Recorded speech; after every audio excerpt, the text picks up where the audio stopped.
તો રાજગાદીની વાત છે એટલે યાદ આવ્યું આટલી અદ્ભુત લેગેસી અને તમે પણ રાઇટિંગ કરો છો. જે લોકોને ખબર ના હોય, મિતાએ ગુજરાતી ઇન્ડસ્ટ્રીને અદ્ભુત પિક્ચરો લખીને આપી છે. ભલે એ ઓમ મંગલમ સિંગલમ હોય કે લવની ભવાઈ હોય, લખી છે મિતાઈ શુક્લાએ. અને હમણાં પણ રિસન્ટ જે લગન લાગી રે એમાં પણ એમનું રાઇટિંગ રહ્યું છે. Yeah so big round of applause for Mitai everybody. તમારું રાઇટિંગ તો એકદમ અલગ છે સર કરતા. સરનું રાઇટિંગ અને સરનું વિઝડમ અને વિચારધારા તો ખબર પડી ગઈ. હવે તમારું ઇન્સ્પિરેશન ને આ લવની ભવાઈ ને લગન લાગી રે ને ઓમ મંગલમ સિંગલમ આ બધા વિચારધારા ક્યાંથી આવ્યા? અમે છે ને ઘરમાં રાઇટિંગ ને લઈને કોઈ દિવસ વાત કરી જ નથી.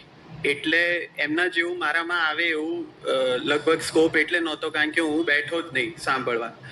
એ શો કરવા જતા હતા ને, સુગમ સંગીતના શોમાં પપ્પા બોલે એટલે, અને હું એટલો નાનો હતો કે માય લાઈફ માય રૂલ્સ વાળું હજી નહોતો આવ્યો સ્ટેજ, એટલે મારે જવું જ પડે જોડે. એટલે હું જોડે જઉં અને પપ્પા સ્ટેજ ઉપરથી બોલતા હોય, બધા સિંગર્સ અહીંયા હોય, શામલ મુનશી, સોમિલ મુનશી, આરતી મુનશી, બધા સરસ ગીતો ગવાતા હોય, ઓડિયન્સ આવું જ સરસ એન્જોય કરતું હોય, અને હું ફ્રન્ટ રોમાં સૂઈ ગયો. થોડાક દિવસો સુધી તો પપ્પાએ ચલાવ્યું કે નાનો છે એટલે. પછી એમણે મમ્મીને એવું કીધું કે આને ના લાવ, કારણ કે આ પહેલી રોમાં બેસીને સૂઈ જાય છે.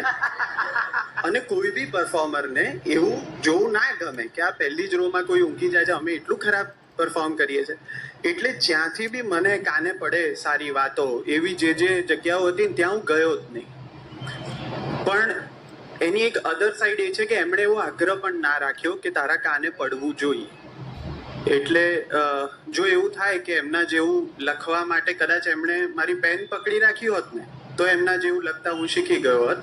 એમણે કાગળ પકડી રાખ્યો કે તું ગમે તે લખ, હું કાગળ નહીં હલવા દઉં. તો તમે બંને પોતપોતાનું આમ ડ્રાફ્ટ તો લાયા જ છો ભાઈ. આવું કોઈનાથી વિચારમાં બી નહીં આવતું. ડિનર ટેબલ કોન્વર્સેશન કેટલા ડીપ હશે આ લોકોને, નહીં? હા કેવું પપ્પા કાગળ પકડે, આપણા મા બાપ ફૂટપટ્ટી પેલું ફૂટપટ્ટી પકડતા હતા.